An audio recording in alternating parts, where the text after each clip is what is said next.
मुख्यमंत्री जी ने बिहारियों के हित में कौन से कार्य किए, कौन से निर्णय लिए हैं जिससे बिहार का विकास हुआ हो। ये नीतीश कुमार जी अति पिछड़ा विरोधी ही नहीं, बिहारी विरोधी हैं। पूरी बिहार की जनता के विरोध में निर्णय लेने वाले मुख्यमंत्री अगर कभी कोई इतिहास में होंगे तो वो हमारे मुख्यमंत्री नीतीश कुमार जी ही होंगे। नगर निकाय चुनाव रद्द हो गया और इसको लेकर आज चिराग पासवान पटना पहुंचते हैं। नीतीश कुमार पर जोरदार बरसे और उन्होंने कहा कि नीतीश कुमार जो है वो आरक्षण विरोधी हैं और युवा विरोधी भी है। वही जो बिहार में उपचुनाव होने हैं इसको लेकर भी चिराग पासवान ने कहा है कि संसदीय बोर्ड की बैठक हुई है और उसमें ये फैसला लिया गया है, लेकिन अभी फिलहाल पूर्ण रूप से फैसला नहीं हुआ और कल मेरे पिता की प्रतिमा का अनावरण है जो मुझे करना है और उसके बाद जब कार्यक्रम से मैं लौटूंगा तब इसमें फैसला लिया जाएगा। क्या कुछ कह रहे हैं चिराग पासवान, पहले आप वो सुने। नीतीश कुमार जी अति पिछड़ा विरोधी ही नहीं, बिहारी विरोधी हैं। पूरी बिहार की जनता के विरोध में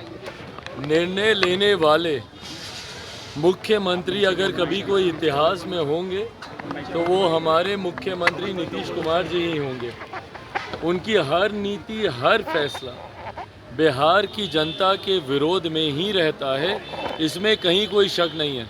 तो अगर भाजपा उन पे आरोप लगा रही है, मैं तो कहूँगा भैया भाजपा से कि सिर्फ वो अति पिछड़ा विरोधी ही नहीं, दलित विरोधी ही नहीं, पूरी बिहार की जनता के विरोध में। आज तक मुझे बता दीजिए ना भैया, मुख्यमंत्री जी ने बिहारियों के हित में कौन से कार्य किए, कौन से निर्णय लिए हैं जिससे बिहार का विकास हुआ हो या बिहार बनिस्पत बाकी राज्यों के बेहतर प्रदर्शन बिहार ने किया।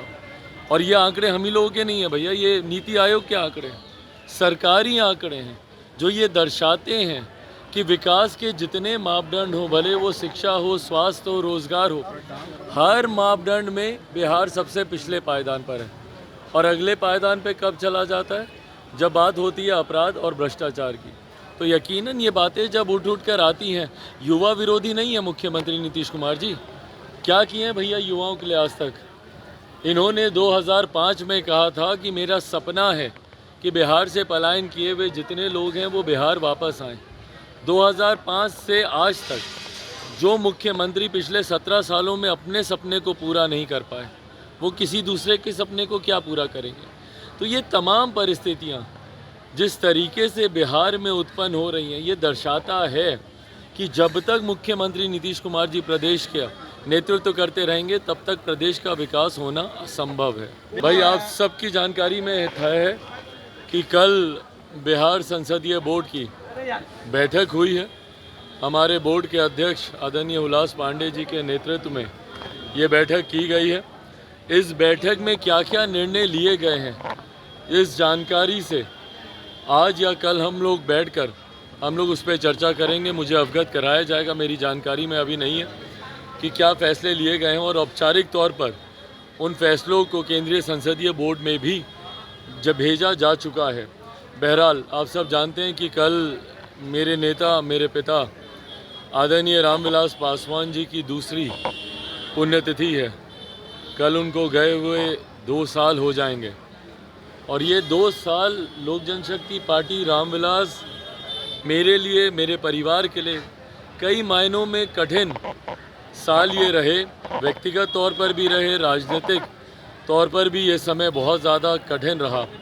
पर बहरहाल मैंने मेरे नेता से, बिहार की जनता से ये वादा किया था कि मैं उनकी प्रतिमा, हमारे नेता की प्रतिमा जो हम सब के लिए आदर्श है, और मैं मानता हूँ कि बिहार की ही नहीं, देश की, दुनिया की एक बड़ी आबादी है जो हमारे नेता पर विश्वास रखती है, उनके आदर्शों पर चलती है और चलना चाहती है।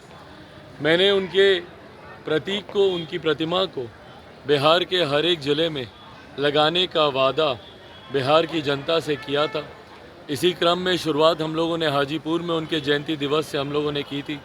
जब हाजीपुर में हम लोगों ने उनकी एक आदमकद प्रतिमा उनके जयंती दिवस पर हम लोगों ने लगाई और उसी दिन इस बात की भी घोषणा की थी कि उनकी पुण्यतिथि पर हम लोग उनकी आदमकद प्रतिमा हमारे पैतृक गांव शहर बन्नी में हम लोग लगाएंगे।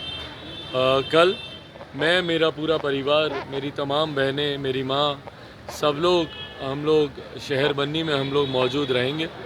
वहाँ पर उनकी ये प्रतिमा लगाई जाएगी और इस दौरान बिहार के कई और ज़िलों में उनकी प्रतिमा लगी है और लगाई जाएगी। और यही निर्णय, यही फैसला हम लोग देश भर में हम लोग उनकी प्रतिमा लगाने का हम लोग लेने जा रहे हैं। आगामी 17 अक्टूबर को लोक जनशक्ति पार्टी रामविलास की, हम लोग की राष्ट्रीय कार्यकारिणी की, हम लोग की नेशनल एग्जीक्यूटिव की बैठक दिल्ली में आयोजित की जा रही है कॉन्स्टिट्यूशनल क्लब में। 17 अक्टूबर को हम लोग ये बैठक आयोजित करेंगे, जिसमें ये फैसला भी लिया जाएगा कि देश के हर एक प्रदेश में उनकी ऐसी ही आदमकद प्रतिमा लगाई जाए। कई राज्यों में उनकी प्रतिमा लगभग बन के तैयार है, जगह का भी चयन हम लोगों ने कर लिया है, तो उनकी ये प्रतिमा लगे। ये जिम्मेदारी, देखिए प्रतिमा लगाना महज किसी को सम्मान देने मात्र भर ही सीमित नहीं रहता है। प्रतिमा जब लगती है तो आने वाली पीढ़ी उस प्रतिमा को देखकर उनसे सीख लेती है, उनके किए गए कार्य को याद करती है। मैंने ये उम्मीद की थी कि संभवतः राज्य सरकार, भाई हमारे प्रदेश के बड़े नेताओं में से एक, मेरे पिता हैं मैं इसलिए नहीं बोल रहा, पर हकीकत है हमारे प्रदेश के बड़े नेताओं में से एक हमारे नेता आदरणीय रामविलास पासवान जी रहे। 2 बार उनका नाम Guinness book of world record में दर्ज किया गया।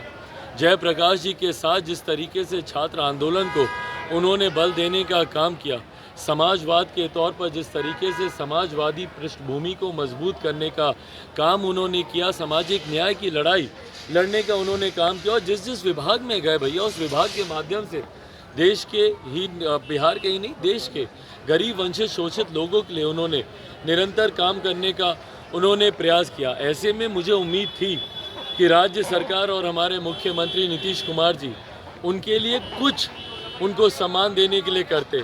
अगर वो स्मारक नहीं भी अगर उनके लिए बना पाते, उनके नाम पर कोई घोषणा नहीं भी कर पाते, तो कम से कम उनकी एक प्रतिमा बिहार में वो ज़रूर लगाने का काम करते। पर जिस तरीके से राज्य सरकार ने पूरी तरीके से उदासीन रवैया दिखाने का काम किया हमारे नेता आदरणीय रामविलास पासवान जी के प्रति, इससे हमारे नेता के समर्थकों में एक घोर निराशा है। और इसीलिए उनके जाने के बाद भैया 1.5 साल तक हम लोगों ने इंतज़ार किया कि राज्य सरकार कुछ करेगी, पर जब इन लोगों ने नहीं किया तो ये फैसला उनकी प्रतिमा हर एक जगह लगाने का हम लोगों ने किया।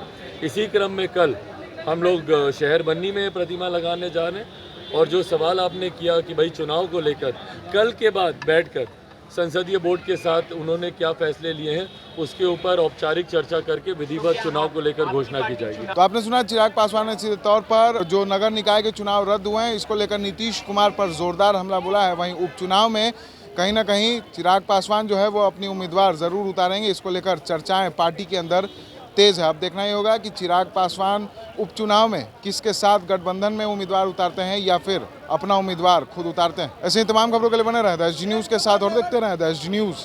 आशीर्वाद इजीकॉन ग्रुप, भरोसे का दूसरा नाम। हम सिर्फ घर नहीं, खुशियाँ भी बनाते हैं।